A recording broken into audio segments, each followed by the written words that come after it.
தேவனுடைய பிள்ளைகளே, இத்தகைய ஒரு சமாதானம் நம்முடைய இருதயத்தில் இருக்குதா அப்படின்னு நீங்க சோதித்து பாருங்க.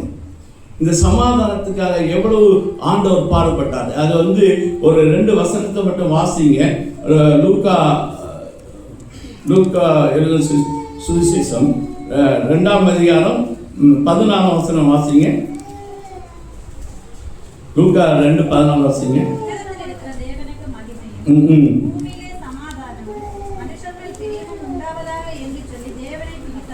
உன்னதத்தில் இருக்க தேவனுக்கு மகிமையும் பூமியிலே சமாதானம் உண்டாவதாக என்று சொல்லி தேவனை மகிமைப்படுத்துறாங்க. இப்போ இந்த சமாதானம் பூமியில வர்றதுக்காக அவர் வந்தார் என்று சொல்லி நமக்கு இந்த இடத்துல நம்ம படிக்கிறோம்.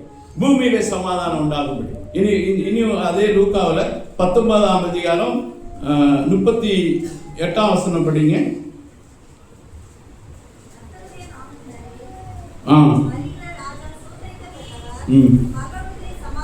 பரலோகத்திலே சமாதானமும் உன்னதத்திலே. இந்த 2 இடத்துல நீங்க நல்ல வசனங்கள், அதுதான் வசனங்களை நீங்க கம்பேர் பண்ணி படிங்க. இந்த 2 வசனத்தை எடுத்துட்டு இந்த இடத்துல உன்னதத்திலும் மகிமை அங்கே அந்த இடத்துலயும் சொல்லப்பட்டிருக்கு, இந்த இடத்துலயும் சொல்லப்பட்டிருக்கு. அப்போ இயேசு கிறிஸ்துவின் பிறப்பினால உன்னதத்துல இது மகிமை உண்டாகுது. அது எப்பமோ அது உன்னதத்துக்கு மகிமை என்று சொன்னால் அது உன்னதத்துக்கு போக வேண்டியது, அது தேவனிடத்துக்கு போக வேண்டியது. மகிமை மாட்சிமை அனைத்து நம்ம எப்பவுமே தேவனுக்கு தான் செலுத்துறோம். ஆனா சமாதானம் சொல்றது இங்க பூமியில உண்டாகும் அப்படின்னு சொல்லிட்டு லூக்கா 2:14 பார்க்கிறோம். அதே லூக்கா 19:38 என்ன சொல்லப்பட்டதுன்னா பரலோகத்திலே சமாதானம். என்னடா இது ஆச்சரியமா இருக்கு. பூமியில சமாதானம் தான் மக்களுக்கு இல்லை, இப்போ பரலோகத்துல சமாதானம் உண்டாகணுமா? ஆமா, உண்டாகணும். தேவன் இயேசு கிறிஸ்து இந்த உலகத்துல வரும் வரைக்கும் அவருக்கு பயங்கர வியாகுலம், இது கோபம், அதெல்லாம் அவருக்கு பயங்கரமா வந்துட்டு இருந்தது. பாவி தினந்தோறும் பாவம் செய்யும் போது அவர் எழும்பி இப்படி அப்படி பரலோகத்துல அப்படி நடப்பாரு. அவர் நடந்தாருன்னா அவர் இது பண்ணார்னா பரலோகமே ஸ்தம்பித்துடும். பரலோகத்துக்கு என்ன செய்யணும்னு தெரியாது, அவ்வளவு கோபம் வரும் ஆண்டவருக்கு. ஆண்டவருக்கு கோபம் வர்றதுன்னா நிசாரம், அவ்வளவு கோபம். உடனே அவனை கொல்லுவேன், அவனை அழிப்பேன், அவனை நிர்மூலமாக்குவேன் அப்படி சொல்லிட்டு அவர் கோபப்படுவார். அவர் கோபத்தை ஆற்றுறதுக்கு அங்க ஒரு வழியுமே கிடையாது. அங்க சமாதானத்தை ஏற்படுத்துறதுக்கு ஒரு வழியுமே கிடையாது. அங்க பெரிய கோபம் எடு வாழ அவன் வெட்டு, ஒரு நிமிஷத்துல அதமாக்கு அப்படின்னு அவர் மோசையிட்ட சொன்னார். அந்த ஜனங்களை கூட்டிட்டு வரும்போது அந்த ஜனங்கள் சின்ன மறுநாட்டம் பண்றாங்க. பண்ணணும்னு பார்த்து அவர் பொறுக்க முடியல. இன்னைக்கு மோசை விலகு, அவங்க எல்லாரும் ஒரு நிமிஷத்துல நான் அதமாக்கிவிட்டு ஒன்ன பெரிய ஜாதியாக்குறேன் அப்படின்னு 2-3 முறை மோசை இடத்துல கேட்பார். மோசை ஒவ்வொரு தடவையும் போய் ஆண்டவருக்கு மனுஷனுக்கு நடுவில் நின்று இந்த ஜனங்களுக்காக வேண்டுதல் பண்ணுவோம். அப்போ அப்படின்னு சொல்லிட்டு முச்சியை விட்டுட்டு சரி ஒன்றுமிக்கமாக நான் இறங்குறேன் அப்படின்னு சொல்லி போவார். அவருக்கு பயங்கர கோபம் வரும். ஒவ்வொரு தடவையும் நம்ம பாவம் செய்யும் போது பரலோகத்திலே சமாதானம் இழந்து போகும். அருமையான தம்பி தங்கச்சி, நீ பாவம் செய்யும் போது உன் வீட்டில சமாதானம் பெற்றோருக்கு போகும். அதை நினைத்துக்கொள். என் மகன் என்ன பண்ணுறாளோ, என் மகள் என்ன பண்றாளோ என்று சொல்லி அவங்களுடைய இருதயம் சொக்குனராய் உறைந்து கொண்டிருக்கும். அவர்கள் கண்ணீர் விடுவார்கள். அதே போலதான் பரலோகம் உன்னுடைய பாவத்தின் நிமித்தமாக சமாதானத்தை இழந்து தவித்துக் கொண்டிருந்தது. ஆண்டவர் நினைச்ச ஒன்றும் செய்யல. தனக்கு மகன் மேல வச்சிருக்க அன்பு அதிகம், பாசம் அதிகம். அதனால என்ன பண்ணாரு, தன்னை ஒரே பேரான குமாரனை அவர் உனக்காக தந்தார், எனக்காக தந்தார். அவர் பணியாற்றினார். சமாதானத்துக்கு உனக்கு கூட நான் சமாதானம் பண்ணிக்கிறேன். அவன் பாவத்தை என் மேல போடு, நானே அவன் பாவத்தை சுமக்கிறேன். நான் ஏன் கோபத்தை படணும், நான் ஏன் அவனை அழிக்கணும், நான் ஏன் அவனை கொல்லணும்? நான் படைச்ச ஜனமாச்சு, நான் சிரிச்ச ஜனமாச்சு, என்னுடைய ஜனமாச்சு. நீங்க பட்டணத்துல போய் பாருங்க, அவர் சொல்றாரு, அந்த ஜனங்களை நான் என்னால் பொறுக்க முடியல, நான் அனுப்பேன், போய் சொல்லு, யோனா போய் சொல்லு சொல்லு அப்படின்னு சொன்னாரு. யோனா ஏன் கூப்பிட்டாருன்னா, யோனா வந்து அவ்வளவு ஒரு வைராக்கியமா பிரசங்கிப்பான். ஆனால் அவனை அனுப்பினாரு, போய் சொன்னாரு, நான் இந்த பட்டணம் கவிழ்க்க போறேன்.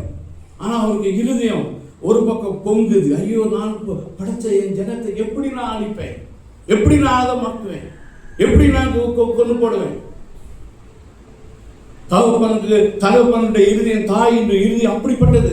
பிள்ளைகள் பாவம் செய்து விட்டு வந்து நிற்கும் போது எப்படியாவது தன் பிள்ளையை காப்பாற்றணும், எப்படியாவது அந்த பிள்ளைய மறைச்சிடணும்.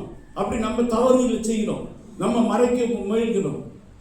அந்த நேரத்தில் ஆண்டவர் அதை அப்படி மறைக்க அவரால் முடியல. சரி, என் பையன் தப்பு செய்தானா, அந்த தவறை என் மேலே போடுங்க, என்ன நீங்க பாவி ஆக்குங்க, நான் எனக்கு மேலே எல்லா பாவத்தையும் சுமத்துங்க அப்படின்னு சொல்லிட்டு அவர் இந்த மனுஷனா வந்தார் இந்த உலகத்துக்கு. அதுதான் கிறிஸ்துமஸ் நம்ம கொண்டாடுறோம். கிறிஸ்துமஸ்ல அந்த அன்பை உணராதபடிக்கு கிறிஸ்துமஸ் கொண்டாடினா என்ன கிறிஸ்துமஸ்? அது வந்து ஒரு புரிதல் இல்லாமல் கொண்டாடுற கிறிஸ்துமஸ். அது ஒரு பண்டிகை, அது இறைச்சியும் அப்பமும் வாங்கி சாப்பிட்ற நாளா மாறும், அது பட்டாசு கொளுத்துற நாளா மாறும், வீட்டை அலங்காரம் பண்ண நாளாகும், ஒன்னு அலங்காரப்படுத்துற நாளாகும். ஆனால் பாவத்துக்காக இயேசு கிறிஸ்து உனக்காக பரிகாரம், அதற்காக இந்த உலகத்தை பிறந்தார் என்பதை நினைத்து பார்ப்பாயானால் பாவம் செய்ய மாட்டாய். இந்த கன்னியாகுமரியில் என்ன நடக்குது பாருங்க. கிறிஸ்துமஸ் அன்னைக்கு மட்டும் 100 கோடி ரூபாய்க்கு சாராயம் விற்குது, டாஸ்மார்க்ல விற்குது, மற்ற நாட்கள்ல விற்கிறத விட அதிகம். இப்படியா கிறிஸ்துமஸ் கொண்டாடணும்? கிறிஸ்துமஸ் இதுக்காக இயேசு வந்து பலியானார். அருமையான தேவனுடைய பிள்ளைகளே, கிறிஸ்து ஆண்டவருடைய இதை புரிந்து கொள்ளுங்கள், அன்பை புரிந்து கொள்ளுங்கள்.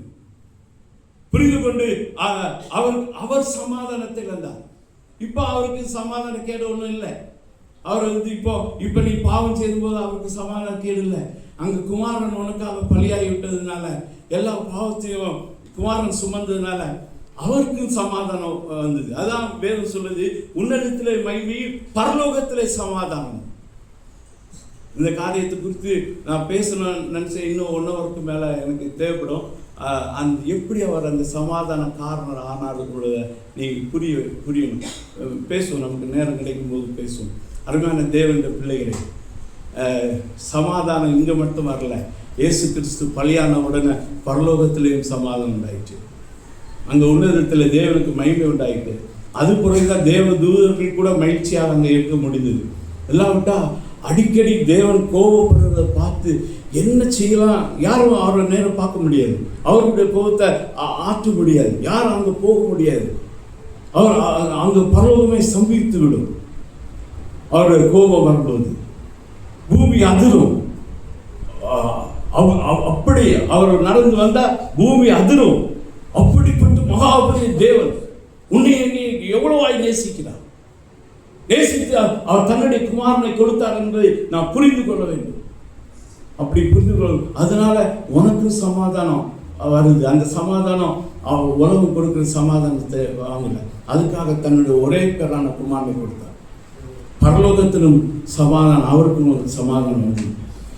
இந்த காரியத்தை குறித்து அடுத்த வாரம் தனிப்போம். நம் ஜெபம் நாம் கட்டளை துதிப்போம். ஹல்லேலூயா. அருமையான தேவனுடைய தயவு செய்து நீங்கள் ஆண்டவருடைய அன்பை உணர்ந்தவர்களாக தேவனை ஆராதிங்க. ஆண்டவருடைய சமூகத்தில் வரும்போது என்ன காரியம் இயேசு கிறிஸ்து வந்து பிறந்ததும் அவர் தன்னை பலியாக்கணும் என்பதை உணர்ந்து கொள்ளுங்கள்.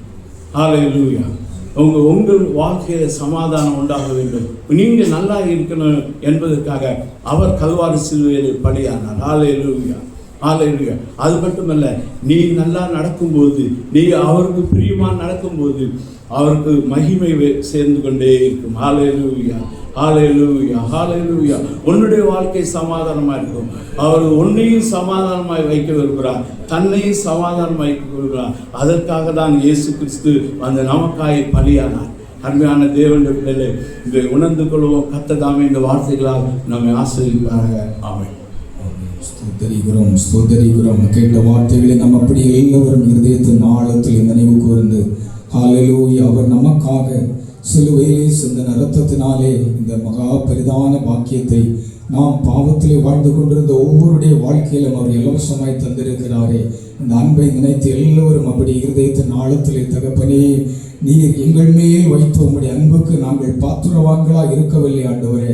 ஆனாலும் ஆண்டவரே, நாங்கள் பாவிகளாய் அடைக்கப்பட்டிருந்த நாட்களிலே எங்களுக்காக நீர் வந்து மரித்து இந்த விலையேறப்பெற்ற பாக்கியத்தை எங்களுக்கு தந்து எங்களை மகிழ பண்ணுகிறீரே சுவாமி.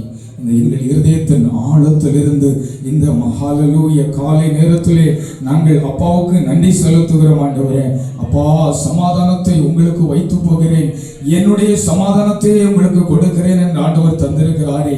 அவருடைய சமாதானத்தை எடுத்து நமக்கு தந்து ஹல்லேலூயா அவர் நமக்காக பலியாகி இந்த பாக்கியத்தை நாம் அடைந்து அவரோடு கூட ஆளுகை செய்ய வேண்டும் என்கிற ஒரு விருப்பத்தை அவர் நமக்காக எடுத்துக்கொண்டாரே.